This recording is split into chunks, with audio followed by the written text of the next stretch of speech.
ठीक है, हमने जहाँ से छोड़ा था हम वहीं से कंटिन्यू करने जा रहे हैं। एक बार फिर से पढ़ लेते हैं। जब तक मनुष्य को भगवान के भक्तों की संगति का अवसर नहीं मिलता, तब तक वह आध्यात्मिक जीवन के विषय में प्रारंभिक बात को समझने में भी असमर्थ रहेगा। बहुत बेसिक सी बात भी लोगों को समझ में नहीं आएगी। बहुत इंटरेस्टिंग बात मुझे इससे याद आ रही है, कल की क्लास वाली। आप देखेंगे अभी जो स्टोरी चल रही है वो हिरण्यकशिपु और हिरण्याक्ष की चल रही है। तो जो हिरण्यकशिपु की बात की जाए तो वह उसकी क्या इच्छा थी? दोनों की इच्छा थी कि हम अमर हो जाए। हिरण्यकशिपु ने स्पेसिफिकली वर मांगा था कि मैं ना तो इधर मरूं ना उधर मरूं, ना इधर मेरे को मारे ना उधर कोई मेरे को मारे। तो वो अमर होना चाहता था, लेकिन कैसे अमर होना चाहता था? वो उसके देह में, उसका जो प्रेजेंट बॉडी था उसी में वह अमर होना चाहता था, जो कि नश्वर था। देह तो हमेशा नश्वर होता है क्योंकि वह जड़ पदार्थ है। लेकिन आप देखेंगे आगे जाकर जब हिरण्याक्ष का वध कर देते हैं भगवान, तो वह अपने घर वालों को प्रवचन देने लगता है कि आत्मा तो सनातन है, आत्मा को तो कोई मार नहीं सकता है ना काट सकता है। सच में भगवत गीता का ज्ञान वह देने लगता है अपने घर वालों को। तो आप सोचिए यहाँ पर कॉन्ट्राडिक्शन नहीं हो गया? एक तरफ वो खुद ही उसकी प्रेजेंट जो बॉडी थी उसके पास में, उसमें वह अमर होना चाहता था, और दूसरी तरफ वो खुद यहाँ पर ज्ञान दे रहा है कि जो आत्मा है वह तो अमर है, सिर्फ जो शरीर है वो देहांतर होता है, मतलब जो आत्मा है वो देहांतरण करता है। तो इस तरह से आप देखेंगे people are so confused. Basic चीज़ें भी जो खुद बोल रहे हैं उनको खुद को नहीं पता वो है क्या।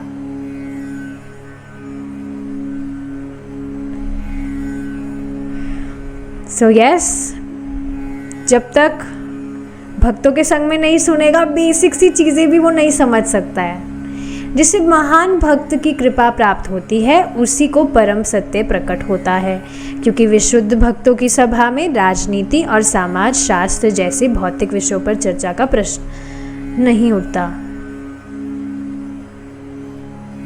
विशुद्ध भक्तों की सभा में, यस, जो प्योर डिवोटीज है भगवान के, उनको कोई मतलब नहीं है भौतिकतावादी वार्ता से, बाहर क्या हो रहा है क्या नहीं हो रहा है। सच में आप देखेंगे, मैं मेरी बात करूँ तो न्यूज़ वगैरह में बिल्कुल कुछ पढ़ती नहीं हूँ, तो अभी भी पता नहीं कुछ इंसिडेंट्स वगैरह हो रहे हैं बाहर, लड़ाई वड़ाई के। तो उसमें भी किन्हीं भक्त का मैंने स्टेटस देखा, तब जाकर मुझे पता लगा, और उसमें भी पूरी बात मुझे पता लगी भी नहीं, और ना मुझे पता लगाने में कोई इंटरेस्ट है, क्योंकि इस भौतिक जगत में जो भी हो रहा है वो तो झूठ मात्र ही है, सच तो उसमें कुछ भी नहीं है। सो यस, भक्तों की सभा में ये सारी चीज़ों का कोई मतलब नहीं है। विशुद्ध भक्तों की मंडली में केवल पूर्ण पुरुषोत्तम भगवान के ही गुणों, रूपों और लीलाओं की चर्चा होती है।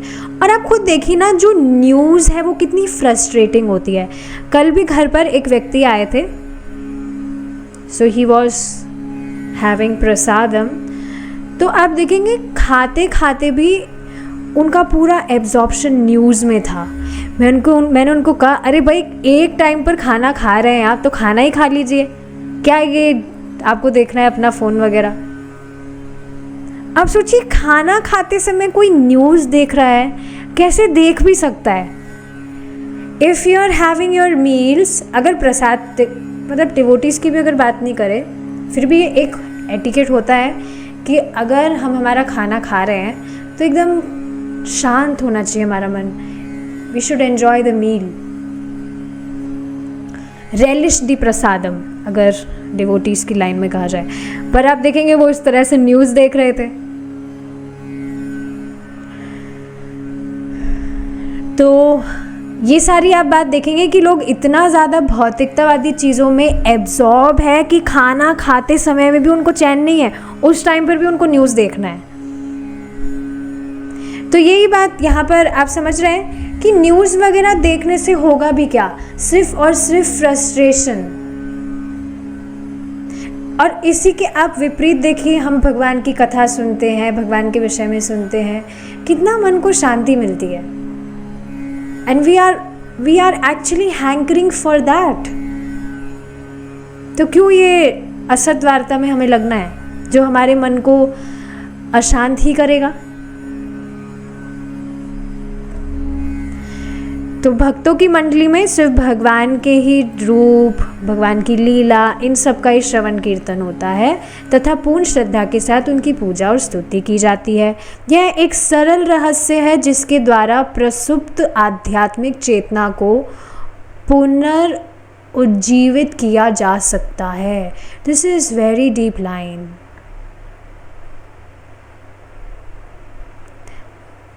कल की क्लास में या परसों क्लास में प्रभु जी कह रहे थे कि भक्ति में सच में कुछ चीज़ें डिफ़िकल्ट होनी चाहिए थी ताकि लोगों को ऐसा लगे अच्छा इसको करना इतना डिफ़िकल्ट है तो पक्का इससे हमारा कुछ फ़ायदा होगा, इससे हमें कुछ बेनिफिट होगा। क्योंकि अक्सर लोग भक्ति क्यों नहीं करना चाहते, मतलब क्यों नहीं करते, ये सोच कर कि अरे इतनी ईजी चीज़ करके कैसे हमें कुछ बहुत हाई, सबसे हाईएस्ट चीज़ प्राप्त हो सकती है, सर्वश्रेष्ठ कुछ प्राप्त हो सकता है। लेकिन ये बात देखिए, प्रभुपाद जी यहाँ कह रहे हैं ना, यह एक सरल रहस्य है जिसको करना बहुत इजी है, पर ये रहस्य की बात है, गुह्य बात है। गुह्य क्यों है समझ रहे हैं आप? बात बहुत आसान सी है।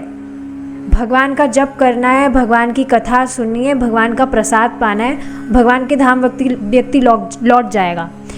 बहुत सरल सी बात है, लेकिन ये गुह्य है क्योंकि एक तो सभी लोगों को पता नहीं है और पता लगने के बाद में भी लोगों को विश्वास नहीं होता है।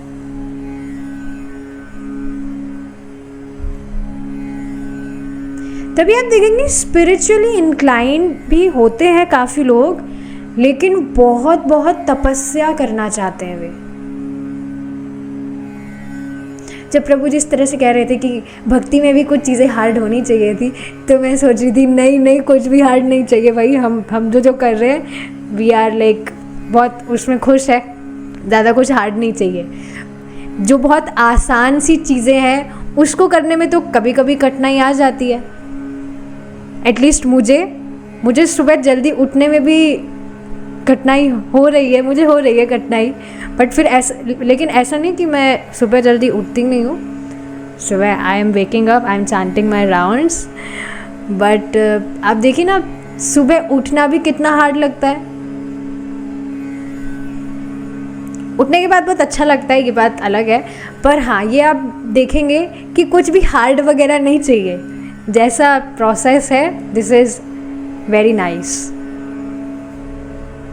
सो यह सरल रहस्य है जिसको व्यक्ति करके प्रसुप्त आध्यात्मिक चेतना को पुनर्जीवित कर सकता है। सदा के लिए पुनर्जन्म के भयावह चक्र को समाप्त किया जा सकता है और आध्यात्मिक लोक के सनातन आनंद के जीवन की ओर लौटा जा सकता है। सनातन आनंद की ओर लौटा जा सकता है मतलब कि एक बार वहाँ पर जाने के बाद में व्यक्ति वापस कभी नहीं आएगा। अब देखिए ये बात भी आपको बहुत इजी लग सकती है, लेकिन ये पहली बार हम नहीं सुन रहे हैं। इस पर अभी कुछ दिन पहले ही प्रभु जी ने बहुत ज़ोर से डांट लगाई थी, किसी पर्टिकुलर भक्त को नहीं, मतलब उन सभी को डांट पड़ रही थी जिनके दिमाग में इस तरह का कचरा है कि भाई हम भगवान के धाम से पहले मतलब गिर गए हैं, पहले हम भगवान के धाम थे, अब वहाँ से हम गिर गए हैं और हम वापस से भगवान के धाम लौट गए, वहाँ पर हमसे कुछ गलती हो गई तो हम फिर से गिर जाएंगे। This is all nonsense. ये वास्तविकता नहीं है। अगर हम ऐसा सोच रहे हैं तो इसका अर्थ क्या है? भगवान जो गीता में कह रहे हैं कि एक बार मेरे धाम को जो लौटता है, मेरी प्राप्ति करता है, फिर दोबारा इस भौतिक जगत में नहीं आता है, तो फिर तो भगवान की बात को हम झूठा कह रहे हैं, which is a big offense.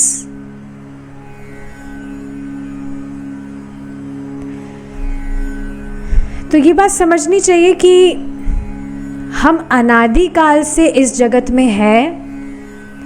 अनादिकाल का मतलब है जिसकी कोई कैलकुलेशन नहीं है, जिसकी कोई बिगिनिंग नहीं है, एक पर्टिकुलर पॉइंट ऑफ टाइम नहीं है जिस समय ये शुरू हुआ था। अनादिकाल से हम यहीं पर ही हैं। और लौटने को बार बार यहाँ पर ये वर्ड यूज़ किया जाता है कि हम लौट जाए, we go back to godhead. इसका अर्थ क्या है कि वह हमारी वास्तविक स्थिति है, वह हमारा वास्तविक घर है, इस वजह से लौटने को कहा जाता है। और लौटने के बाद फिर वहाँ से हम कभी भी वापस नहीं आएंगे। एक और बहुत सुंदर बात इस पर प्रभु जी ने शेयर की थी, परम पूज्य वृंदावन चंद्र महाराज की। इसको आप ट्राई करिएगा, मुझे बहुत इंटरेस्टिंग ऐसा लगता है। मैं किन्हीं भी महाराज का प्रवचन सुनती हूँ या प्रभु जी कुछ टास्क वगैरह देते हैं, तो उन टास्क को करने में बहुत इंटरेस्टिंग लगता है। मुझे नहीं पता आप सब भी इस तरह से, आपका भी स्वभाव है कि नहीं, ऐसा होना चाहिए, बहुत इंटरेस्टिंग लगता है। तो उसमें महाराज ने क्या बताया था, that we should try to live like a guest in our own house. हमारे खुद के घर में हमें एक अतिथि की तरह रहना चाहिए। अतिथि का क्या होता है?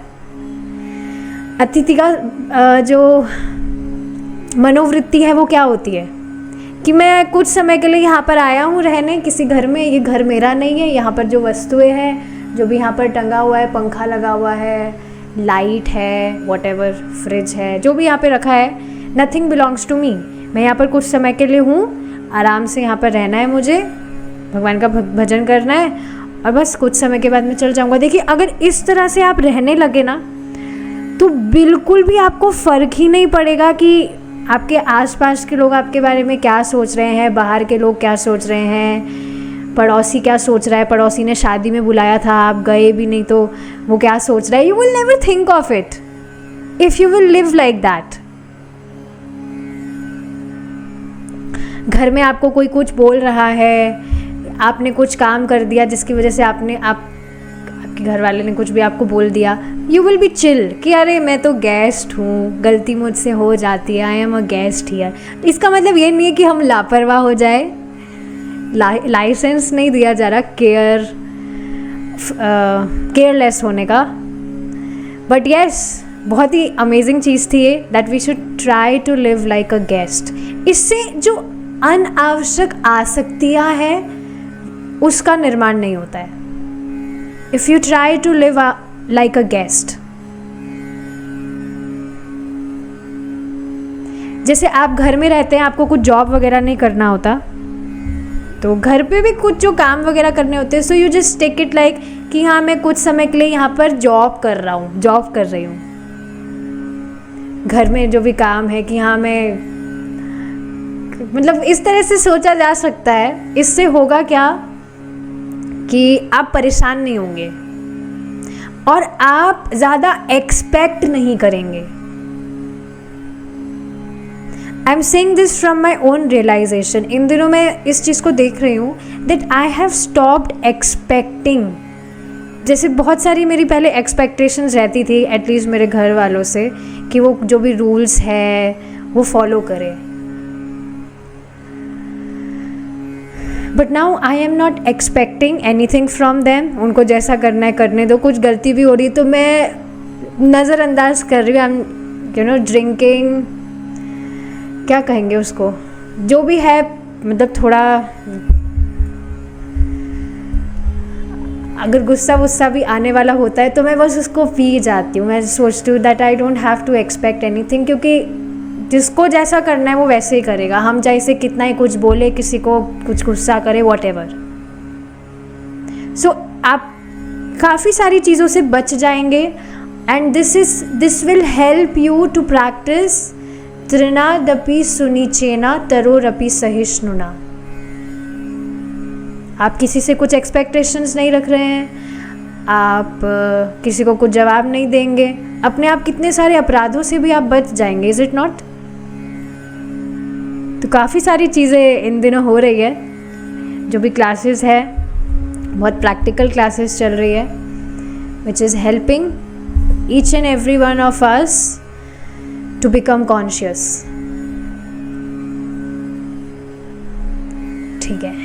महान भक्त जड़ भरत से उपदेश ग्रहण करने के पश्चात राजा रघुगण आत्मा की वैधानिक स्थिति से पूर्णतया परिचित हो गया और उसने जीवन की देहात्म बुद्धि को पूरी तरह त्याग दिया, जो भौतिक संसार में जन्म मृत्यु के अंतहीन चक्र में शुद्ध आत्माओं को बांधे रखती हैं। और ऐसा वे क्यों कर पाए? क्योंकि he was already spiritually inclined. हमने डिस्कस किया था कि पहले जो राजा वगैरह होते थे, they were not into sense gratification, शास्त्र अध्ययन वगैरह करते थे, स्पिरिचुअली इंक्लाइंड होते थे, इस वजह से उनके लिए इस तरह से ये सारी चीज़ें करना काफ़ी इजी था। अब हम हमारा नेक्स्ट टॉपिक आज ही देखेंगे। We are not stopping here yet. ये हमारा जो चैप्टर चल रहा है, चैप्टर 4, इसी का ये 3rd सेक्शन है। इसमें we will hear more new stories. Let's see. उस पार के आगंतुक। जब मनुष्य शरीर का त्याग करता है, उस समय जिस भी आत्म स्थिति का वह स्मरण करता है, वही स्थिति निश्चित रूप से वह प्राप्त करेगा। कुछ नई बात तो नहीं है। We have been reading this, we have been studying this from a long time. देखिए, मृत्यु के पश्चात आत्मा जो ही अपनी रहस्यमयी यात्रा के लिए प्रस्थान करता है, संसार के महान धर्मों की परंपराओं के अनुसार वह वास्तविकता के दूसरे छोरों से आए हुए जीवों से मिलता है, जो उसे सहायता देते हैं, जैसे फरिश्ते, देवदूत अथवा न्यायमूर्ति, जो ब्रह्मांडीय न्याय की तुला पर उसके पुण्य और पापों को तोलते रहते हैं। मतलब व्यक्ति के कर्म अनुसार उसका देहांतरण होता है, ये बात यहाँ बताई जा रही है। मानव जाति के सांस्कृतिक इतिहास की संपूर्ण श्रृंखला में व्याप्त नाना प्रकार की धार्मिक कलाकृतियाँ इन दृश्यों का बोध कराती है। मिट्टी के एट्रस्कन बर्तनों के एक टुकड़े पर बनी एक चित्रकारी में ऐसी एक देवदूत को किसी गिरे हुए योद्धा की सेवा में जुटे हुए दिखाया गया है।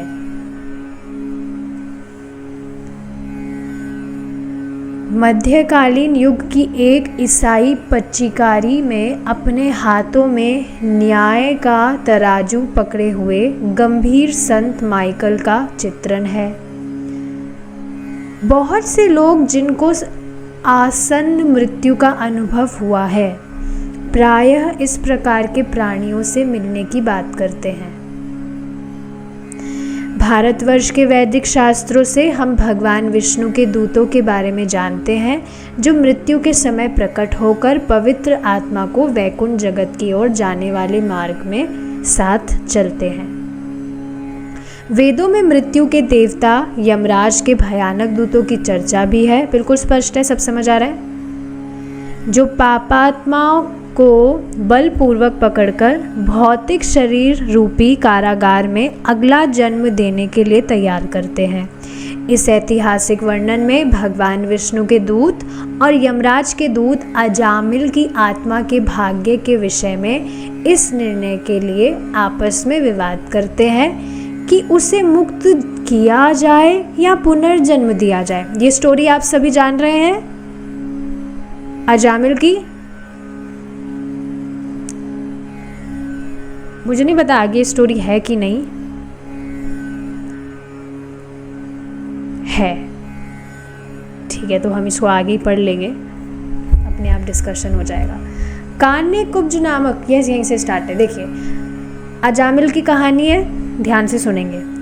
कान्य कुब्ज नामक नगर में संत स्वभाव का एक युवा ब्राह्मण पुरोहित अजामिल रहता था, जो एक वैश्या के प्रेम में फंसने के कारण आध्यात्मिक जीवन के मार्ग से गिर गया और अपने सभी सद्गुणों को खो बैठा।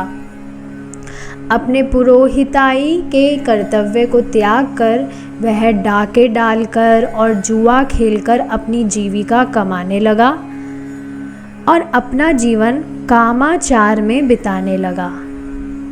तो यस, एक युवक था जो ब्राह्मण परिवार में मतलब जन्म लिया था और पला बड़ा था. So he was practising all the brahminical activities, जो भी स्टैंडर्ड्स वगैरह होते हैं. एक दिन क्या हुआ, एक स्त्री थी, वह किसी वन में घूम रही थी इधर उधर. तो एक शिकारी वहाँ पर आया, उस स्त्री से मिला, और वो स्त्री वास्तव में एक वैश्या थी. तो अब वो जो शिकारी और जो वैश्या है, वो जो भी कर रहे थे वहाँ पर, उसको वहाँ पर जो व्यक्ति गुजर रहा था, ये जो ब्राह्मण पुरोहित था, जो कि था अजामिल, उसने वो दृश्य देख लिया था, जिसकी वजह से उसकी पूरी मति बदल गई. और अब उसने किया क्या, पूरा उसका जो चित्त है वो कामावेश हो गया और सब कुछ छोड़ छाड़ कर, मतलब अपनी जो भी उसके ब्राह्मणिकल स्टैंडर्ड्स प्रिंसिपल्स वो फॉलो कर रहा था, ही क्विट ऑल दोज थिंग्स, और उस वैश्या को अपने घर पर वो ले आया और घर वालों को भी निकाल दिया, और उसकी जो बहुत पतिव्रता पत्नी थी उसको भी उसने निकाल दिया. सारे सद्गुण उसके खो गए. और अब वह करता क्या, जीविका के लिए, क्योंकि अब वह इस तरह से वैश्या में आसक्त हो गया था और गलत आचरण उसका हो गया था, तो अब गांव के जो भी लोग थे वो उसको बुलाते भी नहीं थे. ब्राह्मणों को बुलाया जाता है ना, जो भी कुछ शुभ कार्य जो भी होते हैं, प्रोग्राम्स वगैरह, तो अब अजामिल को नहीं बुलाया जाता था बिकॉज ही वॉज नो मोर ब्राह्मणा. यहाँ से आप समझ रहे हैं ना इस बात को, कि कभी भी जो ब्राह्मण है वह जाति से नहीं होता है, वह उसके कर्म से होता है. अब अजामिल तो एक ब्राह्मण परिवार में ही जन्म लिया था, और सारे जो ब्राह्मणों का आचरण होता है वह कर रहा था, लेकिन इस तरह से अब सारे सद्गुण खो जाने के कारण no one was inviting him. अपने जो भी शुभ काम होते हैं, विवाह, इनॉग्रेशन आदि, no one was inviting him because now उसका ब्राह्मणों जैसा कुछ आचरण ही नहीं था. तो वह कैसे अपनी जीविका चलाता, लोगों को इस तरह से लूट पाट करके, जुआ खेलकर, डाके वगैरह डाल के, मतलब वही रॉबरी, लूटना वगैरह करना, इससे वह अपनी जीविका चलाता. 88 वर्ष का होने तक अजामिल को वैश्या से 10 पुत्र हो चुके थे. उनमें से सबसे छोटे बालक का नाम नारायण था, जो भगवान विष्णु के नामों में से एक नाम है. अब उसका नाम ये कैसे था ये भी आप जान रहे हैं. एक बार उसी गांव में कुछ संत लोग आए थे और वहाँ पर उन्होंने पूछा कि हमें कोई ब्राह्मण देव मिलेंगे यहाँ पर, जिनके घर में जाके हम अच्छे से भोजन वगैरह कर सके. तो कुछ लोग थे, उन्होंने हंसी मजाक में ही उन संतों को अजामिल का घर का रास्ता बता दिया कि हाँ एक बहुत बड़े, मतलब बहुत श्रेष्ठ ब्राह्मण है. इस तरह से देवर मतलब मजाक कर रहे थे, और उन संतों को उन्होंने अजामिल के घर पे भेज दिया. अब वहाँ अजामिल के घर पर जाने के बाद में संत लोग गए थे, तो अजामिल तो घर पे था नहीं, वो अपना ये कुछ लूट पाट में लगा था, गया था कहीं पर किसी को लूटने वूटने के लिए, ताकि कुछ पैसा उसके पास आए. और यहाँ पर जो वो वैश्या थी वो गर्भवती थी उस समय. तो वो कहने लगी कि नहीं मैं आपको हमारे घर पर नहीं बुला सकती हूँ, हम कुछ अलग तरह का जीवन जीते हैं, हमारे घर में आप जैसे संत पुरुष नहीं आ सकते. पर उसके बाद में भी she offered some fruits to them, कुछ फल वगैरह उन्होंने संतों को दिए. तो अब बाद में जो संत है वे तो समझ रहे थे कि वो गर्भवती है, तो वो पूछने लगे कि इसका क्या नाम रखेंगे आप, एक्चुअली ये सेम जो कथा है ये परम पूज्य सच्चिदानंद स्वामी महाराज से मैंने कल सुनी थी, तो मैं वहीं से एग्जैक्टली कोट करने का ट्राई कर रही हूँ।